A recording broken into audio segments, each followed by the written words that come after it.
अच्छे विचारों से इंसान उत्थान को प्राप्त करता है और बुरे विचारों द्वारा पतन की ओर जाता है।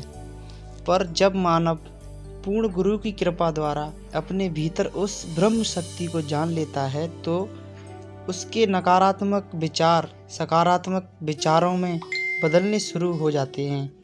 उसकी भावना निस्वार्थ हो जाती है। वह समाज कल्याण के कार्यों में अग्रसर होता है।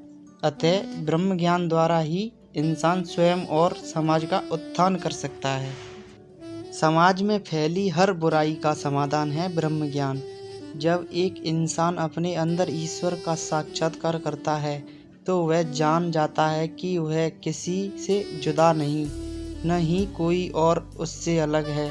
इसलिए कहीं कोई भेदभाव नहीं रह जाता, न रंग के आधार पर, न जाति के, न धर्म के। और जहाँ प्रेम ही प्रेम है वहाँ आतंकवाद का तो सवाल ही नहीं उठता। साथ ही वह सबकी सहायता करता है इसी भाव से कि वह नर रूप में नारायण की सेवा कर रहा है। हर नारी में भी वह उसी शक्ति को देखने लगता है जो पूर्ण है। अतः वासना के भंवर से बाहर आ जाता है। वह बाहरी नशे को छोड़कर ईश्वर की भक्ति का नशा करने लगता है जो पवित्र है, कल्याणकारी है। अतः हम कह सकते हैं कि ब्रह्म ज्ञान ही वह औषधि है जो संसार के समस्त हानिकारक वायरसेस का जड़ समेत नाश करती है। वर्तमान समाज को अगर सुधारा जा सकता है तो केवल और केवल ब्रह्म ज्ञान द्वारा।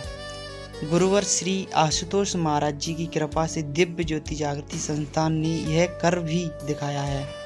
आज तिहाड़ जेल में कितने ही कैदी इस ज्ञान को पाकर सुधर चुके हैं व कितने और लोगों को भी इस मार्ग से जोड़कर सुधार रहे हैं। आज समाज पतन की ओर बढ़ रहा है, कारण मनुष्य अपने मन के बंधन में बंधा हुआ है और मन का स्वभाव है नीचे की ओर गिरना।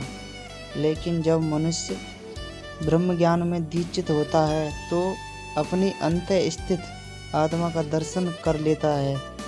उसका विवेक जागृत होता है और वह मन के बंधन से आज़ाद होकर आत्मा की आवाज़ सुनकर अतः उसका हर कर्म शुभ व सही होता है। और इस तरह जब सभी अच्छे कर्म करेंगे और परमात्मा से जुड़कर करेंगे तभी समाज, देश और विश्व का उत्थान संभव है।